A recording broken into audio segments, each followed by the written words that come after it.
Hello and welcome to the Pursuit of Possible podcast. I'm your host Luke, and in these episodes we'll be exploring different ways to overcome limiting beliefs so that we have the tools and resources to overcome adversity in our day-to-day lives. I hope you enjoy the episode. Hello everybody and welcome to episode 2 of the Pursuit of Possible podcast. Like I mentioned I'm not saying that. Like I said last week. I literally was following along and then I was like, wait, what? Hello everybody, and that's gonna peak. That was probably so loud. Oh, Luke, if you're editing this, I'm sorry. Welcome to episode 2 of the Pursuit of Possible podcast, where we explore different limiting beliefs that we share, and that makes no fucking sense. I'm really excited for this week's episode because I'm joined with one of my favorite people in the whole wide world. Did that make sense? I overthought that. I should have just kept going. Today, I'm joined by solo traveler, community mastermind, and founder of the Action Impact, Whoa. and a dear friend of mine. Oh, yeah. Jessica. Now, I'm going to restart. Hello, everybody. Bruh, what is going on with me, man? Hello, everybody. Hey, everybody. Bro, what's happening to me? You should edit this all together.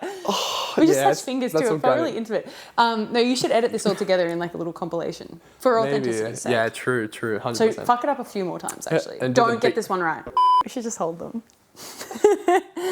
Is this the start, or are you going to actually start it? If it's funny enough, I'll add it in. Oh, I got to make it funny. So far, it's not looking so good. I got to make it funny. Oh no, I laughed again. Don't, dude, you're allowed to laugh. Hello guys, and welcome to episode 2 of the Pursuit of Possible podcast, where we explore different ways to navigate limiting beliefs so that we can overcome adversity and impossibility in our own lives. Almost messed up impossibility. Today, I'm joined by one of my favorite people. I'm really excited for this episode. She is a community mastermind, a solo traveler, and one of my favorite people in the whole world. Jess. This is me. And a penguin. And penguin. He is also extremely important. Yes, he is very important. Yeah. I'm going to be straight up with you guys. Like, I tried to record that intro like 30 times, and I think we finally did it, but I just want to let you guys know that it was a struggle. Let's talk about limiting beliefs. Yeah, so I was gonna throw something out there. So okay. When I say to you, yeah. the word, literally the phrase or the word, the 2 words, yeah. limiting beliefs. Yeah. What's the very first thing that comes to mind for you in terms of like in terms of like where you're at right now with your life? Like, what can you link that to? Ways of making money. That's probably a big one. And what my life looks like when I'm back home. Because I've only just come back from traveling, so like my life when I'm traveling is so different, and I'm in such a different routine that for the last few years I've functioned in like full-time job making money, which is holding me back a lot because the career that I want to pursue is different from how I would currently be making money, if that makes sense. So what's yours? Actually, I'm curious. For me, limiting beliefs. Something that's come up recently I feel like it's always been a part of me to mentor people. And I think for the longest time, I think one of the things that make me like the most happy in life, the most fulfilled in life, is when I can help guide someone's success. But just have that sort of moment of being able to help someone get from a place where they don't want to be to a place that they do want to be. And even like dating back to like back in high school, like there was one particular instance where I had a friend who really wanted to get into fitness, and I like did athletics at the time. I was quite fit, and like, to be honest, I had a crush on this person at the time as well. So I was like, yeah, so sure. Really I'll give you a fitness. Yeah, I was really interested. I can help you with anything. But this probably would have been like the start of it, because I remember I would take this person because I would train on the weekends, like every morning, and we would meet up on the oval every morning, and then I would sort of help her with her fitness goals, and we would sort of push and motivate each other. And she made such amazing progress with her fitness. And I just remember her being like super like grateful for that. And I just got so much fulfillment from being able to help someone with that. And I think as time has gone on and we go through, and I went through like high school and college, and now with social media being the way that it is, I've actually developed a lot of shame, or like I feel a lot of shame around the topic of mentoring, and the word coaching comes up often, right? And I think it's very natural for me to want to have a career where I can guide people to get a certain result, particularly creatively, I think at the moment, because I've gotten to a point within my creativity where I'm able to teach and to help people get to a place that they want to be creatively. But whenever it sort of turns into a business, I just feel a lot of shame. This like sort of almost like this internalized, so like you can't do that, because then it's like it's monetized or whatever. But to be honest, like we should allow ourselves to create a lifestyle from the things that are naturally aligned for us. And so a limiting belief that's been coming up for me recently is that who am I to mentor people?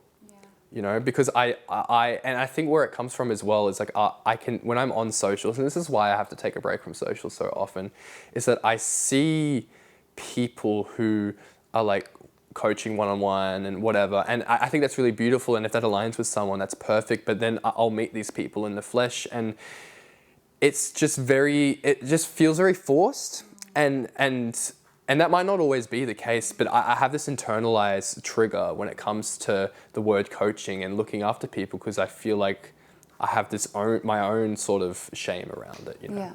That was a long answer, but that's definitely where I'm at, No, limiting it's beliefs. I was just thinking, like, sometimes I feel like we can almost force ourselves to deny something that's like real, like a real thought. Like, I think what you're talking about, like, there is like a real element of that. Like, you want to be able to support people and not be taking their money from them. That's like a real thought. But you don't need to crush that thought in order to be able to sustainably make money either. 100%. Like, there's it's almost like there's like different versions of real. That sounds like a little bit woo-woo. But like, it's like, you can believe like it's not right to take money from people and rip them off, but you're also allowed to make money from people. It's just finding a balance. You don't have to deny one. 100%. And that's what keeps you balanced. And Yep. you know, it's good that you're thinking about that. Yep. It just shouldn't be limiting you either. 100%. And I think it's like, it couldn't be more natural for me to go on that path as well, because at the moment I'm actually, I'm mentoring for free. Like, I'm not charging them. I'm mentoring 2 people into videography because they decided that, hey, I don't want to work a job anymore. I want to be a freelancer. And I've sort of gone on that journey. So I'm like, hey, like I'll give you all the tips that I can. I've given them resources to, and one of my friends is already like making close to a full-time income from freelancing, and they've only started freelancing like 2-3 months ago. And that is the most rewarding thing. But what I have noticed is that it's getting to a point where it actually is taking up a lot of my energy to constantly be in a mentoring space for that person. And that's where my head goes, well, this is the perfect time to lean into the business side of it. Yeah. And yes, that's been very topical for me. And you have technical skills too. It's not like you're ripping people off. No. You have like very technical. Yeah. And I think it's important for anybody who does have limiting beliefs is like, if you know your intentions are in the right place, I personally believe it doesn't matter like what you do with it.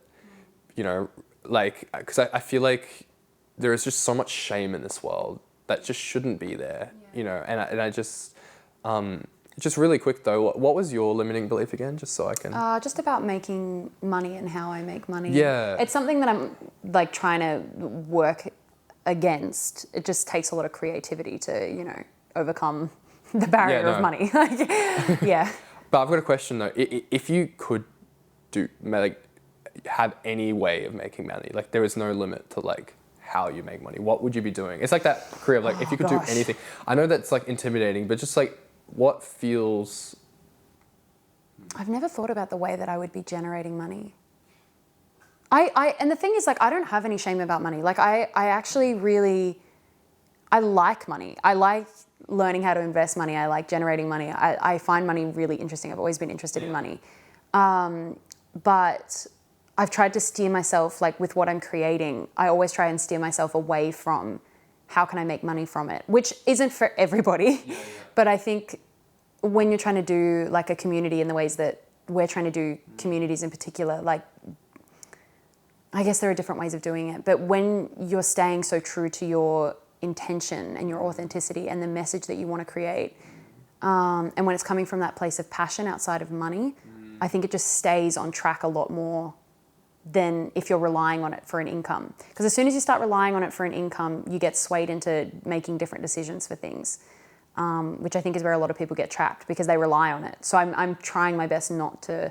That's actually not the question you asked. I just realized. No, but that is so true as well. Yeah. And I see that even just through subtle things like how people market on Instagram. A lot of people do that short form, like real content. And a lot of the time that's actually not the kind of content they want to be creating, but they feel that pressure for doing that because that's what's going to bring in the traffic. And in a way, like I welcome this opportunity to be faced with this question of how do I make money? How do I become adaptable enough to where I can be here, I can be here, I can be here, I can be here, because I never want to be in a position where I'm relying on one source of income to a point where it starts to sway decisions, it starts to give me anxiety. I'm not staying aligned with what my purpose is. So I'm glad for it. I want to stay adaptable, which I think it's like I'm having the opportunity to do that now. So I've got a scenario for you. So say you were presented with two options. One of the options were you get a job, so you used to work at a travel agency, is one way to describe it. Would you rather have like a similar situation where you work full-time, 38 hours a week at a travel agency, and you're doing your community work on the side? Or would you rather have a lifestyle where that community work is your job and your income, and you earn the same income? Yeah, I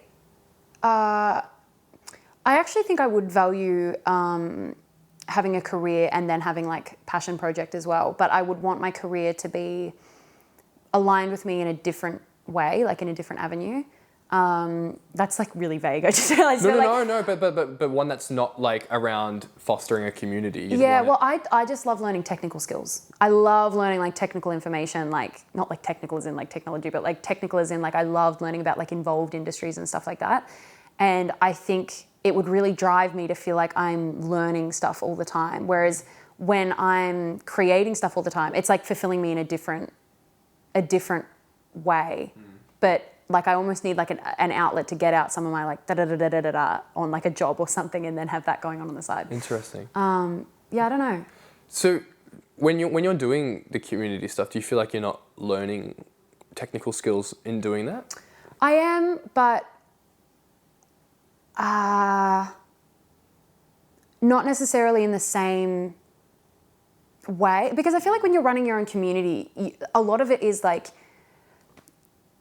you're kind of like overseeing, like you're not getting the opportunity to like work under something and like learn something about and then contribute to something. You're almost like an overseer that's like, I don't know how interesting people will find that necessarily. But like you're kind of like taking control and making decisions like about like so many different things that you're not like really like getting into the nitty gritty of like, I'm going to learn like all of this about like this political situation or something. Like that's the kind of information. My arms are going everywhere. No, I love it. No, it's great. Stuff that you're talking about right now, it's just like giving me this like idea. One thing that I really admire about you, and I've always admired, we're going there. One thing I've always admired about you, I think nowadays there is always this sort of pressure to always be doing your fulfilling your purpose within your job. And I think there's this big stigma around that needing to be the goal. And I think even through if I'm being honest, even through what I'm doing with the You Effect, occasionally that comes out where I'm like, of course you should be doing that. But I think you're actually a perfect example of someone who doesn't necessarily have that same intention. But I think that's really empowering. And I think that would be very empowering for a lot of the people listening as well, because I think a lot of people feel that pressure. But you've just sort of summed up this really beautiful world where you actually feel empowered not doing your job as the thing that is your passion, because you value the resourcefulness and the learning and the skills you get from working under someone. Like for me personally, like I don't want to work for someone. Like I know that's the case for me, but you have no shame and you still find empowerment in working for someone. And I think that's really something that needs to be spoken about more, and something that's really, I guess, underrated. Because I feel like, there's this massive pressure to always be doing what you're passionate about and that being your career. But I just think it's amazing that you're just so in tune with what your passion is, and that you want to keep that separate from your career. Yeah. Well, yeah, I mean, as well, like, I wouldn't want to go into just like a random career, like, Sure. but there's a lot of organizations out there that like I would be really interested in like learning about, and there's a huge avenue for learning in what career you pursue. And the other thing that I was just thinking when you were saying that is like, it comes back to this conversation of like, your value isn't in what you accomplish, and your value isn't, you know, what you can say that you've done. And in a way, that's kind of like a similar line of the same thing. Like, oh, well, I've achieved having my own company and I've achieved making money in this way. But what matters is your character. Like, that's what ultimately all of our decisions should be, you know, be coming from. So like, if I'm working a full-time job, like, that doesn't mean that I haven't accomplished something. And I don't know. I mean, I'm open to whatever happens, but I just want to be adaptable. Like, I can work a full-time job. I can be doing my project if that's making enough money and I want to do that for a while. I can be working for an organization that I'm really passionate about. I'm open to anything. I want to be adaptable in what comes my way, because there's people that are happy doing everything. So I don't want to limit myself in what I'm thinking would bring me happiness, because it might not be. It might not be. Would you say empowerment gives you fulfillment? Like, do you think it's important for you to feel empowered? Yeah, I think innovation is what gets me like interested. It gets me. I've never actually realized that in that way before. Actually, that was an interesting. I was like, damn, but like, all right. but like, innovating is what makes me feel really engaged with life. So if I was like in a job where I'm with an organization that's really inspiring, and I'm able to be like helping to innovate ideas, and I've been at a company where it wasn't necessarily an industry I wanted to be with forever, but like, I'm around people I enjoy being around. I'm able to like come up with ideas and, you know, be going into that job every day. And that job's providing me with routine and structure and money and good people to go see. And that's definitely not a bad thing. There are options everywhere. Like, honestly, there really is. Like, there's not one right way to do things. You could be completely happy with a full-time job. And you don't need to achieve this certain thing to be like, oh, well, I've done it. My life has value now. Like, It's not like that at all. And oftentimes I find that like the thing that you think is going to give you the fulfillment in the way that you anticipate is never the case. And I think that's like a really good segue into the idea of control as well. And I think we've both traveled a lot. And I think we've both gone through phases of traveling for different reasons. For me, I think there was a form of escapism. I think definitely, because I think I have always been very envious of the people in my life who got to travel a lot, because I never really had that opportunity growing up. But I also knew that I wanted it to be a lifestyle. I didn't want to just travel in my spare time. Like, I wanted it to be my lifestyle. And so that's what I was working towards. But then even after achieving that childhood dream of like traveling the world, being a content creator, there's still a void there. You know, it's not the be all or end all. And I think I remember speaking to you, and at some point you mentioned that, you know, this time around, the travels that you've been on recently haven't fulfilled you in the way that you thought they would. Yeah. And I'm curious to get your thoughts on that. Yeah.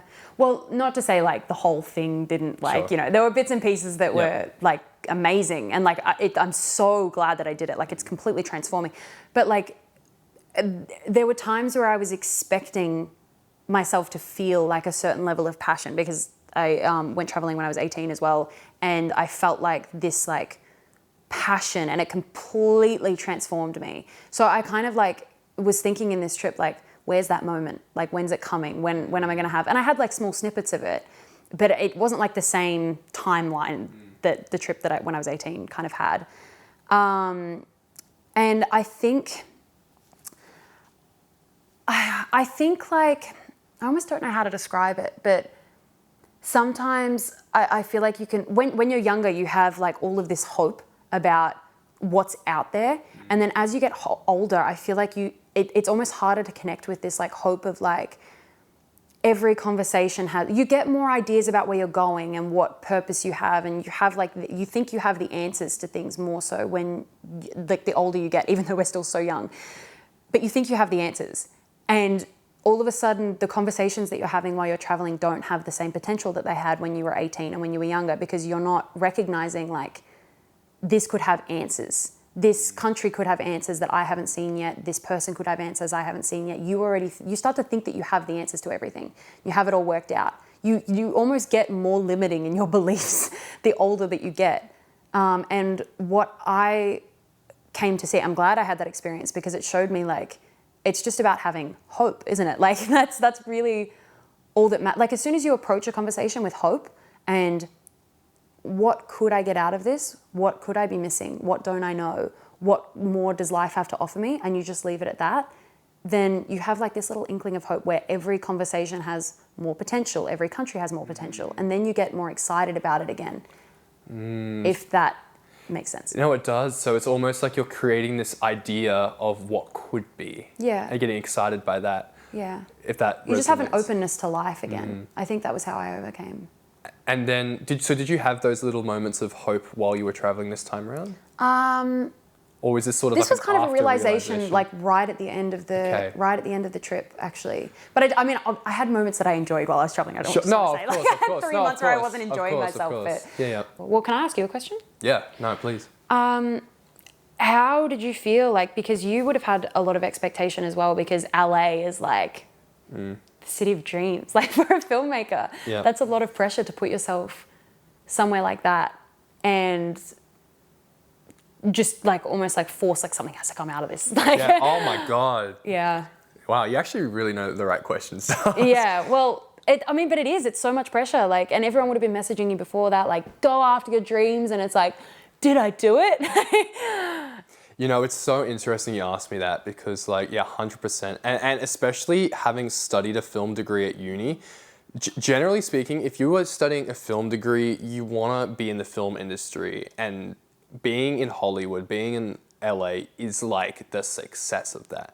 But the thing is, even in uni, I knew that I didn't want to be in Hollywood. Yeah. And the reason being, just to glaze over it quickly, is because I feel there's a lot of politics in Hollywood and a lot of the intention behind making a film has a lot of financial influence to it because it's actually really hard to have a film create profit. It's actually very difficult. And the only films that make profit are those Hollywood blockbusters, the Marvel films and all of those. And even then sometimes they flunk.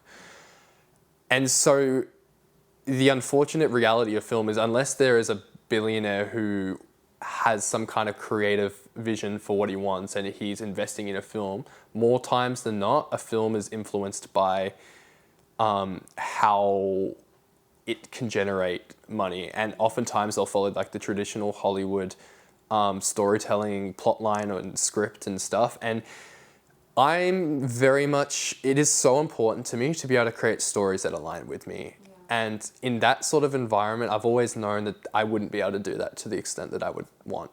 And so, yeah, I've always known that I don't want to go to Hollywood. Now, naturally, being in LA, it really is the city of dreams. There is so much opportunity there.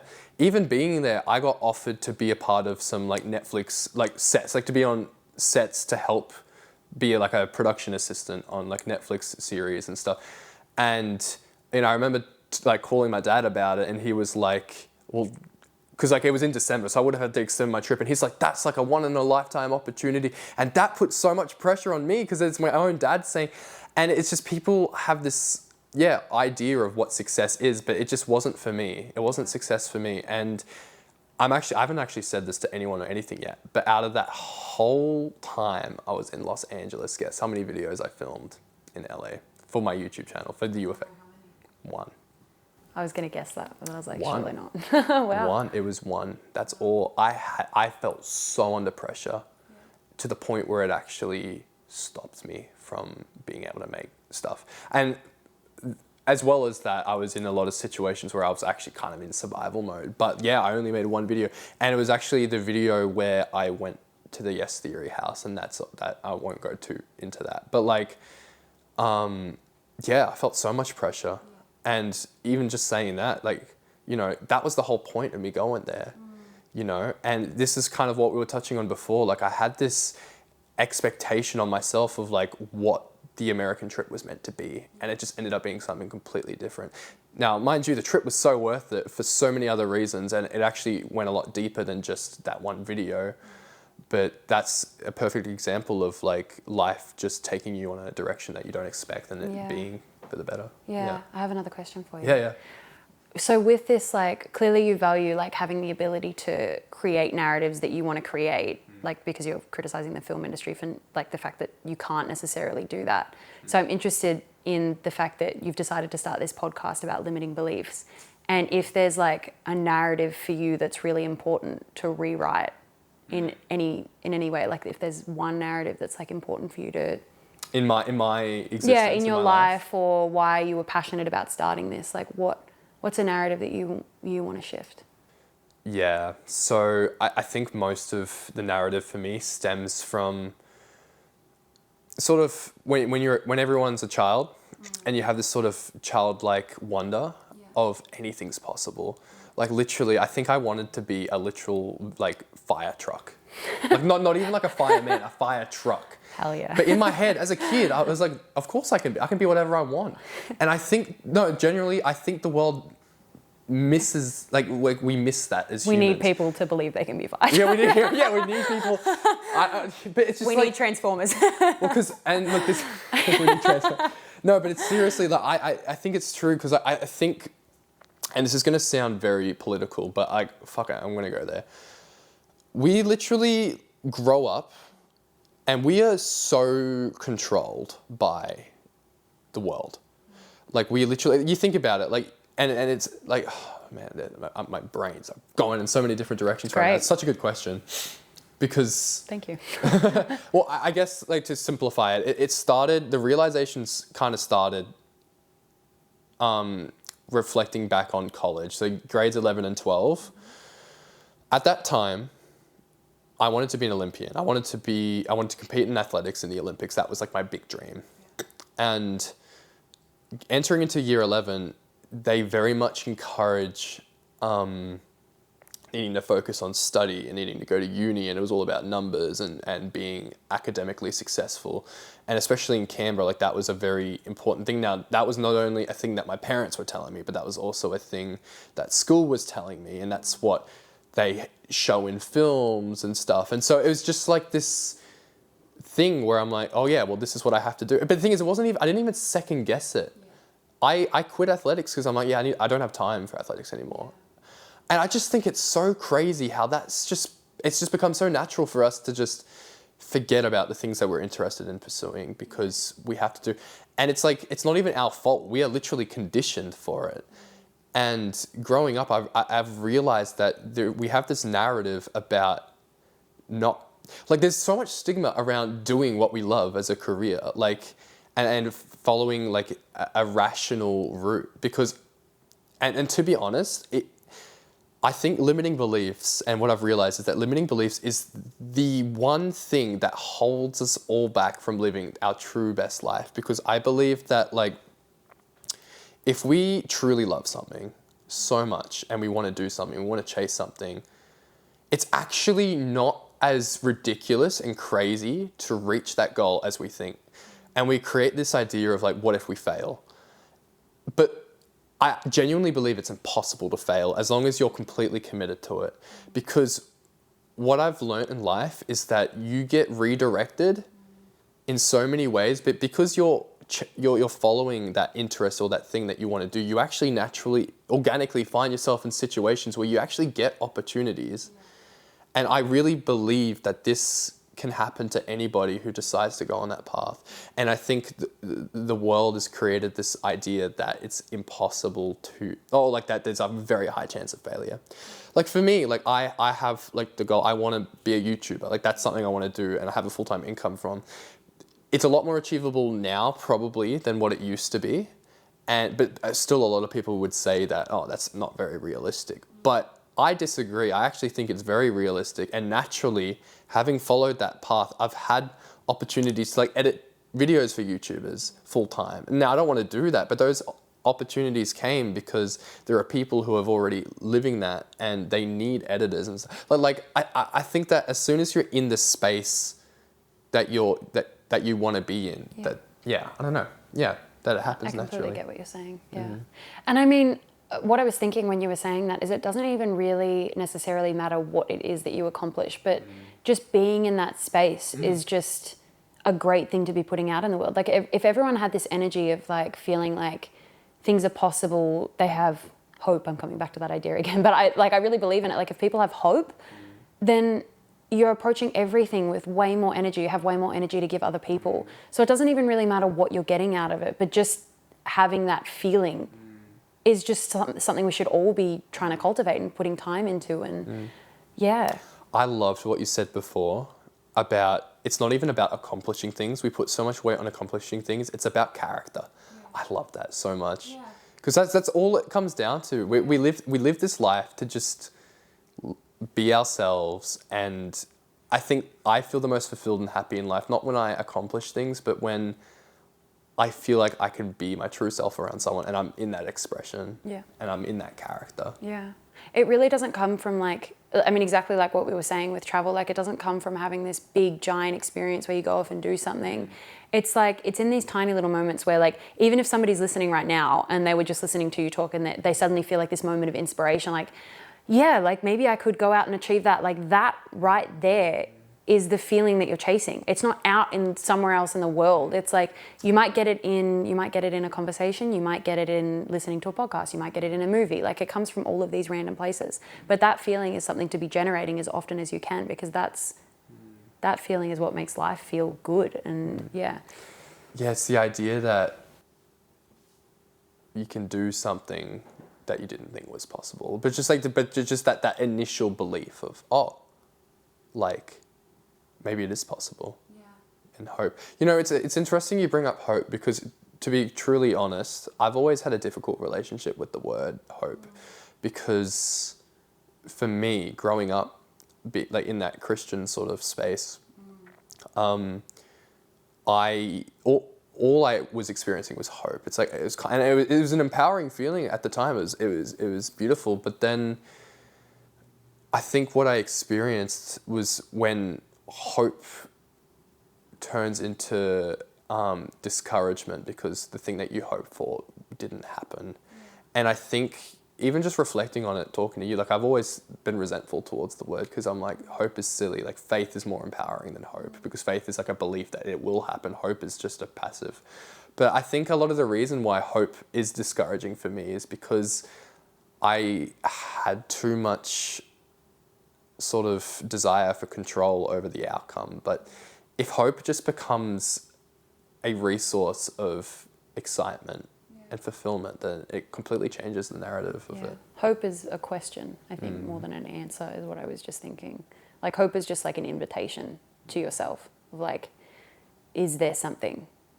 Is it possible that today could be better? Is it possible that this decision could lead me to be happier? Is it possible that I could live a life that I find value in? Is it possible that I could feel this way? Just like sitting with that and questioning that, I feel like is sometimes all you need to actually like have the power to make changes for yourself. And I mean, it doesn't even have to be about making changes. Like that can just let you live a sustainable life. Like I'm living a very happy life at the moment, but it's still nice to think like, what hope is in this conversation? Like I don't just want to think, well, it's the finish, because then like how unmotivating is that? Like, well, my life is just done now. Like, no, it's not. Like every conversation, every person I meet has potential. That's what I'm trying to remind myself of, because I feel like then life becomes so much more interesting to be a part of. It's just hard to remember that the older you get, I think. And it's ridiculous because we're so young, but this is where I think it starts to go wrong, like a lot of the time for people. Yeah. So true. And like, I thought that I just got when you were speaking then is, someone actually asked me recently, they're like, they asked me, what kind of podcast do you listen to? What kind of people do you watch if you want to like get into self-development and that sort of stuff? And I found it really interesting, because the people that inspire me the most in my life, and I consider people who inspire me are people who get me really thinking about things in ways that I haven't thought about things before. My biggest teachers in my life are children and just the people in my inner circle, my friends. And that's, I think, something that needs to be sort of put out there more. I feel like people really underestimate the power, their ability to empower others. I feel like people really underestimate their ability to empower others, because I get the most inspiration and empowerment from children, because to me, like they're just living their most authentic version of themselves, and that's my biggest value. But then also the people, my friends I have a lot of creative friends who, you know, obviously a lot of them have social media, a lot of them show their art, but then a lot of them just do the art. They don't even put it on social media. And I'm inspired by the sheer creativity and love that they have for their craft. Just like how I'm inspired by you because of your, you know, that your contentment in working a job that isn't related to like the passion work that you do. That inspires me because it reminds me that it's not about like, because I feel like a lot of what I do sometimes is sort of influenced by the need for accomplishment. And I feel empowered to hear that isn't the case. And I guess the reason I'm saying this is like and this is why I'm really excited by the This Is Me series that I'm doing, because I'm telling the story of the person who isn't like putting their stuff out there, and the story of the person who, because I feel like everyone has an ability to have an impact in ways that they don't even realize. And I guess that's the main message. It's like, I think the world conditions you to have this limiting belief about being able to have an impact, because you compare yourself to people who are actively on podcasts and they're having conversations, and in your head you might be going, oh yeah, they're having an amazing impact because people are listening to them. But genuinely, I think people get so much wisdom and like empowerment from people like them who are literally just doing their thing and doing what they love. Like I think there's this disempowerment in, I don't know.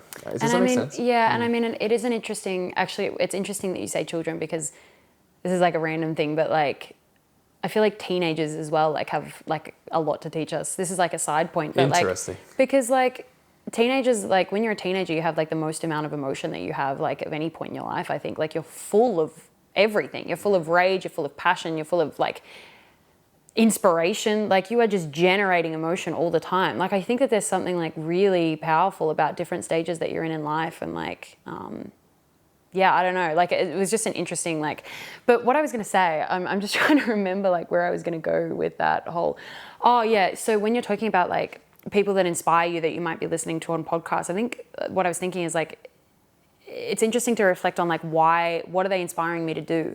Because are you being inspired by that person because you think, I want to achieve what they've achieved because it gives me more value and then people are going to be listening to me? Or are you inspired by that person because you want, like you feel like this like fulfillment when you're listening to them talk? You feel like comfortable, you feel safe, you feel secure, you feel inspired. Like that's a very different feeling to like chasing value of trying to accomplish something. So the people that inspire you should be giving you like this feeling, not this feeling of like going out and hunting something. And I think you can tell the difference between people who are really secure in themselves and where they're at in their life, and then people who are trying to go out and prove something. Thank you so much for being a part of this podcast. No, thank you. I can't, like I've said this already, but like I always love having any sort of conversation with you, and I feel like we could record 30 different episodes and they'd all be just as cool and valuable. Like we could do a podcast series that's just like us talking and we don't have any guests. Yeah. I'd be so down for that. Yeah, I agree. But yeah, thank you guys for watching. Thank you. I actually don't know how to outro these, but maybe you can do something interesting. Right, okay.